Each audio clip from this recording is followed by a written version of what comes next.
तंत्र और लोकतंत्र की बात कैसे हमको देखना है। देखो, हमारे लोकतंत्र एक संविधान के अनुसार चलता है, जो संविधान में पार्टी तंत्र को कहीं भी रिकॉग्निशन नहीं दिया है। संविधान ने हमारे पार्टियों को कभी ऑथराइज भी नहीं किया है। और महात्मा गांधी जी ने भी बोला, यही बात है कि कांग्रेस को विसर्जित करो, ये बोला था। मतलब कांग्रेस ही नाम वहां उस वक्त पार्टी थी और कोई पार्टी नहीं थी। तो ये पार्टियां जो होगी वो हमारे जनतंत्र को, हमारे लोकतंत्र को सैबोटाइज कर जाएगी, खा जाएगी। ये गांधी जी को भी समझा था और बाबा साहब आंबेडकर जी को भी समझा था। इसलिए उन्होंने संविधान में कोई ऐसा प्रोविजन नहीं किया जिससे पार्टी का कोई अस्तित्व बना रहे। ये दो महापुरुषों ने हमको बताया। तीसरे जयप्रकाश नारायण जी ने भी यही बात किया था कि पार्टी डिमोलिश कर दो, जनतंत्र हमारे जन के द्वारा चलना चाहिए। आज आप ईमानदारी से बताइए कि हम जो लोग चुनते हैं वो जनप्रतिनिधि के नाम से चुनते हैं कि नहीं? क्या वो जनप्रतिनिधि है? क्या वो जनता का काम करता है? क्या जनता की बात सुनता है? जनता के अच्छे बुरे में कभी वो उसका काम कर सकता है? उसकी कितनी लाख इच्छा हो तब भी वो काम नहीं कर सकता, क्योंकि हमारा लोकतंत्र पार्टी तंत्र के कब्जे में चले गया है। हमारे जो लोकतंत्र है वो 50-100 परिवारों के कब्जे में है। और उसमें से जो पार्टियां है, छोटी छोटी पार्टियां, बड़ी पार्टियां, ये बोलती है कि जुडिशियरी भी 50 परिवारों के कब्जे में चली गई है। मैं बोलता हूँ उद्योग भी हमारे 50 परिवारों के कब्जे में चले गए हैं। बड़ी ब्यूरोक्रेसी है वो भी कुछ परिवारों के कब्जे में चली गई है। तो ये लोकतंत्र बचा है क्या? किसने खाया हमारे लोकतंत्र को? इस लोकतंत्र को किसने डिस्टर्ब किया? तो ये पार्टी तंत्र ने किया, क्योंकि संविधान के जो बेसिक प्रिंसिपल है, समता, बंधुता, न्याय और स्वतंत्रता। अब आप एक एक उदाहरण के साथ देखिए कि अगर 3 पार्टी के, रिकॉग्नाइज पार्टी के 3 लोग खड़े और एक आदमी इंडिपेंडेंट खड़ा है, 3 लोगों के साथ में होने वाला व्यवहार और इसके साथ में होने वाले व्यवहार में कितना तफावत है। देख लीजिए कि एक आदमी, जो 3 रिकॉग्नाइज पार्टी है, अपने सिंबल का प्रचार और प्रसार 5 साल करती है। वो चाहे कोई भी पार्टी हो, 5 साल उसका प्रचार होता है। इंडिपेंडेंट आदमी जब खड़ा होता है तो उसको मात्र 12-15 दिन मिलते अपना प्रचार करने के लिए। क्या ये समता हो गई? क्या ये न्याय हो गया? बिल्कुल नहीं। पहली पायामल्ली तो न्याय की वहीं हो गई।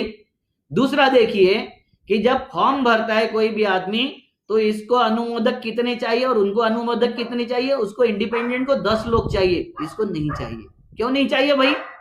अच्छा, इसका जो खर्चा होता है इंडिपेंडेंट आदमी का, वो रस्सी खरीदे तब भी खर्चा दिखाना है, वो पोस्टर करे तब भी खर्चा देना है, वो बैनर करे तब भी खर्चा देना है, वो छोटी मोटी कोई भी, उसने खिला भी खरीदा होगा तो उसको खर्चा देना है। और ये पार्टियां करोड़ों की एडवर्टाइजमेंट करती है पार्टी के नाम से। ये पार्टियां कई पोस्टर छपवाती है, बैनर छपवाती है पार्टी के नाम से। ये पार्टियां कोई भी बड़ा प्रोग्राम करती है पार्टी के नाम से, उसका खर्चा उसमें जुड़ता नहीं। ये क्या बंधुता? ये न्याय हो गया? ये समता हो गई? ये कौन सी समता है? रिकॉग्नाइज पार्टी के सेलिब्रिटी आते हैं प्रचार प्रसार के लिए, और वो प्रचार प्रसार करने का खर्चा भी कैंडिडेट के खर्चे में नहीं लगता, क्योंकि उनकी लिस्ट होती है, वो 40 लोगों की लिस्ट होती है कि ये हमारे लोग प्रचार प्रसार के आएंगे और इनका खर्चा पार्टी के खर्चे से होगा। इसके लिए बेचारे के लिए कुत्ता भी इसने घुमाया, एक आधा प्लेन भी घुमाया, अगर उसका चुनाव चिन्ह प्लेन है और उसने घुमा दिया ऐसे खिलौने वाला प्लेन, तब भी उसका खर्चा कितना है, कहां से आया पैसा, क्या हुआ पैसा, ये सारी चीजें पूछी जाती है। ये हमारे सारे तत्वों की पायामल्ली है।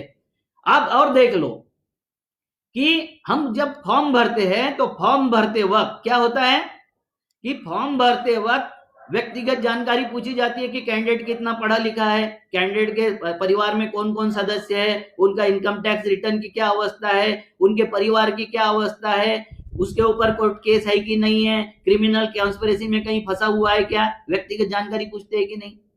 तो पार्टी का क्या मतलब है? पार्टियां होने से क्या हो गया कि गिरोह पैदा हो गए, क्योंकि 5 साल की एक स्टेबिलिटी और सबको चलाने वाला एक व्यक्ति जब खड़ा होता है तो इंडस्ट्रीज लोगों को, पैसे वालों को, माफिया को, उसको प्लीज करना या उसको अपना खुश करना बहुत आसान होता है। और वो उसको खुश करते हैं, हर वक्त उसको पैसे देते रहते हैं, डोनेशन देते रहते हैं। आप देखिए जो पार्टी अभी सत्ता में है, सारी पार्टियों का मिला के जितना चंदा होगा उससे 4 गुना चंदा उस भाजपा को आ गया। कैसे आ गया भाई?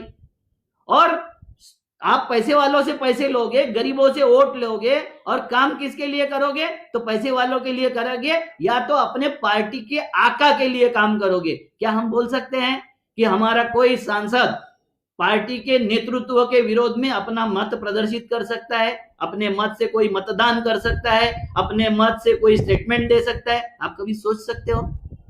तो यहां तो हम उसको जिताते इसलिए कि हमारा जनता का प्रतिनिधि है, और वहां जाके वो पार्टी तंत्र का गुलाम हो जाता है, वो पार्टी तंत्र की सेवा करने लग जाता है, और उस सेवा में उसको कुछ मिल जाता है। जैसे लड्डू के परात में रख दो तो लड्डू कोई और खा रहा है, और परात में जो चूरा बचा है उतना उसको मिल जाता है, और उसमें वो खुश हो जाता है। और फिर वो जाति का नेतृत्व बताता है, वो समाज का नेतृत्व बताता है, वो भाषा का नेतृत्व बताता है। वास्तविकता में ये आपका नेतृत्व नहीं है।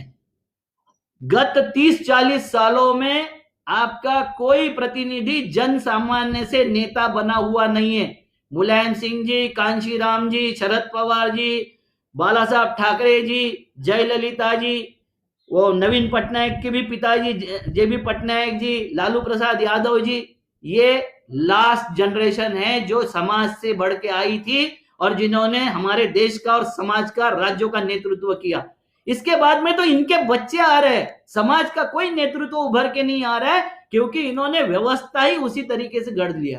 पूरी व्यवस्था उस तरीके से है कि जो पैसे से ही हम इलेक्शन लड़ सकते हैं, बिना पैसे हो तो आप इलेक्शन नहीं लड़ सकते। और पैसे किसके पास आते हैं? जिसके पास गैंग बनी हो, जिसके पास में मैन पावर हो, मसल पावर हो, इंडस्ट्रियल पावर हो, पैसे का पावर हो, उसके पास में पैसे आते हैं। तो ये जनतंत्र जो है, ये जनतंत्र को पार्टी तंत्र ने अपहरण कर लिया है, और ये पार्टी तंत्र से हमको छुटकारा मिलना ना पड़ेगा। तो इसकी पहली स्टेप होगी, हम सब लोगों को बोलना पड़ेगा कि आप पार्टियों के बी फॉर्म के अधिकार छीन लीजिए। इलेक्शन कमीशन को हमको सबको बोलना पड़ेगा, सबको लिख के देना पड़ेगा कि पार्टियों के बी फॉर्म के अधिकार छीनना पड़ेगा। दूसरी बात, कुछ लोग बोलते हैं अगर पार्टी नहीं रहेगी तो सरकार कौन स्थापित करेगा, फिर तो सब बिक जाएंगे।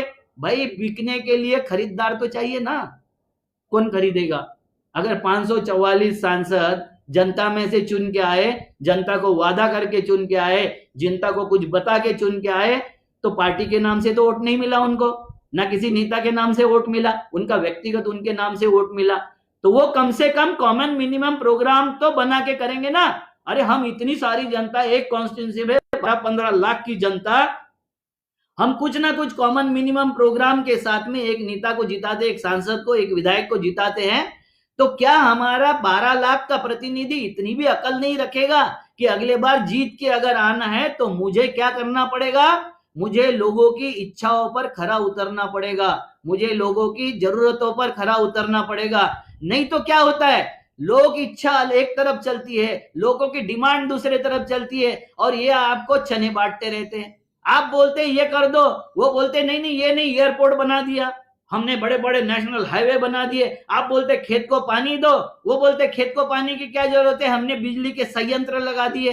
अरे भैया, हमको जो चाहिए वो दीजिए ना यार, हम जो मांगते हैं वो दीजिए ना। मगर नहीं देंगे, क्योंकि किसी भी पार्टी का मुखिया ये पैसे वालों के प्रेशर में, माफियाओं के प्रेशर में और इनके सारे लोगों के प्रेशर में काम करता है। दोनों का अपने गठबंधन है, और इनके गठबंधन से वजह से ब्यूरोक्रेसी में भी गठबंधन हो गया, जुडिशियरी में गठबंधन हो गया, इंडस्ट्रियलिस्ट में भी गठबंधन हो गया, और ये सारा गठबंधन हमको, ये 200-500 लोगों का गठबंधन इस देश के 130 करोड़ जनता को अपने उंगलियों पर नचा रहा है। हम नहीं चाहते कि हम अब आने वाली हमारे पीढ़ियां भी, आने वाले हमारे लोग भी किसी के उंगलियों पर नाचते रहे, लोगों के उंगलियों पर नाच के हम कुछ काम करते रहे।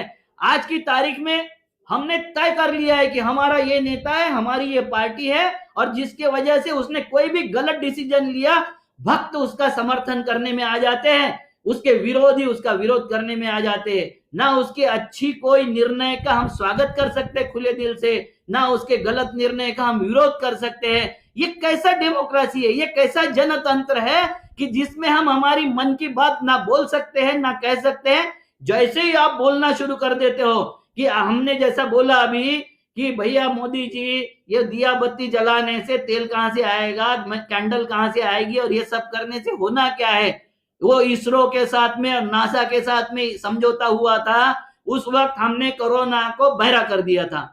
अभी ये लाइट जला के क्या हम उसको अंधा करेंगे? क्या करेंगे उससे? कोरोना अंधा होगा? ये सब कॉमन आदमी को समझ रहा है, मगर लोग समझा रहे देखो ये कि सारे विज्ञानवादी देशों में भी कोरोना फैल गया होगा, मगर वो उसको बचाने में कुछ हद तक सक्षम है, क्योंकि नई बीमारी है, उसका कोई दवाई नहीं निकली। मगर हमारे देश में 84,000 लोगों के बाद एक वेंटिलेशन सिस्टम है, 84,000 लोगों के पीछे एक वेंटिलेशन सिस्टम है। 34,000 बेड के पीछे, 34,000 बेड के एक आदमी के पीछे 34,000 बेड है क्वारंटाइन करने के लिए। हमारी जो हेल्थ फैसिलिटी है वो कहां है? हमारे डॉक्टर चिल्ला रहे हैं कि उनको सेफ्टी का कुछ नहीं दे रहे। ये कौन सा लोकतंत्र है? ये कौन सा प्रजातंत्र है? किस तरीके का प्रजातंत्र है? प्रजा की डिमांड अलग है और पॉलिटिकल लोगों के काम अलग है। पॉलिटिकल लोग जो सोचते हैं वो जनता नहीं सोचती, और जनता जो सोचती है वो पॉलिटिकल लोग नहीं सोचते। और क्यों वह नहीं सोचेंगे? जब उनको ये पता है कि इस तंत्र में लोगों को झुंड में परिवर्तित कर दिया है, इनको तब्दील कर दिया है भीड़ में। ये भीड़ हमारे साथ चलने के लिए बाध्य है, कल इसके साथ चलेगी, परसों इसके साथ चलेगी, मगर जनता जब तक स्वयं के साथ चलना नहीं चाहेगी और चलना शुरू नहीं करेगी, ये कभी आपको न्याय देने वाले नहीं है। हमको इस पे विचार करना पड़ेगा। जो भी ये लोकतंत्र और पार्टी तंत्र पे आपके सवाल होंगे, आप सवाल जरूर भेजिए। मैं सारे सवालों का निरसन करने का काम मैं मेरी जितनी जानकारी है उसमें तक करने का प्रयास करूंगा। और हम एक नई व्यवस्था के तरफ बढ़ने की आज जरूरत है। हमको नई व्यवस्था के तरफ बढ़ना पड़ेगा, क्योंकि ये वर्तमान जो व्यवस्था है ये किसी चंद लोगों ने अपने कब्जे में कर ली है, और इससे बचना है तो हमको नई व्यवस्था का सृजन और सर्जन करना पड़ेगा। धन्यवाद, नमस्कार।